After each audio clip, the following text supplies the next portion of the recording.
கொண்டிருப்பார். மாலையிலும் இரவு எப்பொழுதுதான் படுக்கப் போகிறாரோ தெரியாது.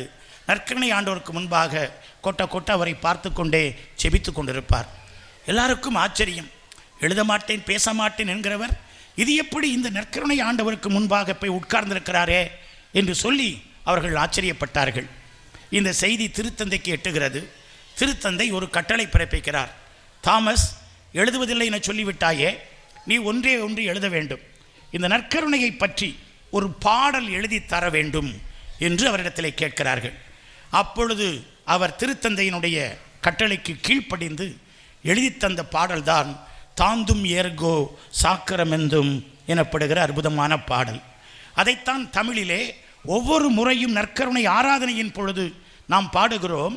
மாண்புயர் இவ்வருள் அனுமானத்தை தாழ்ந்து பணிந்து ஆராதிப்போம் என்கின்ற ஆழமான இறையியல் கருத்துக்கள் கொண்ட அற்புதமான பாடல். நற்கருணையின் மறைபொருளை நமக்கு எடுத்துச் சொல்லுகிற பாடல். நற்கருணையின் மீது நம்முடைய பக்தியை அதிகமாய் உருவாக்குகிற பாடல். ஆண்டவருடைய பிரசன்னம் அடர்த்தியான விதத்திலே இன்றைக்கு நற்கருணையில் இருக்கிறது என்பதை நமக்கு அறிவுறுத்துகிற பாடல். கிறிஸ்துவ வாழ்வின் ஊற்றும் உயிரும் உச்சமும் இந்த நற்கருணைதான் என்பதை நமக்கு சொல்லித் தருகிற பாடல்.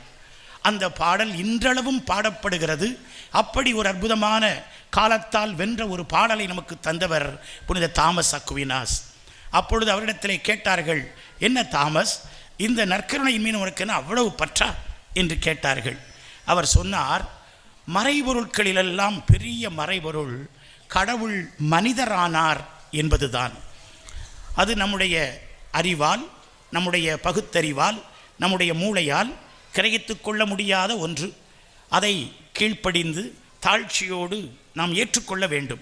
வெளிப்படுத்தப்பட்ட ஓர் உண்மை, உன்னதங்களில் வாழுகிற கடவுள், உருவமில்லாத அருவமான கடவுள் மனிதராய் வந்தார், ஒரு ஏழையாய் வந்தார், ஒரு குழந்தையாய் வந்தார் என்பது நாம் வணங்கி ஆராதிக்க வேண்டிய ஒரு மறைபொருள். அந்த கடவுள் இந்த நற்கருணையில், இந்த அப்பத்துண்டில் அவர் இருக்கிறார். அவர் அங்கிருந்து என்னை பார்க்கிறார், என்னை ஆசீர்வதிக்கிறார், அவர் என்னோடு பயணிக்கிறார் என்பது இன்னொரு மறைபொருள்.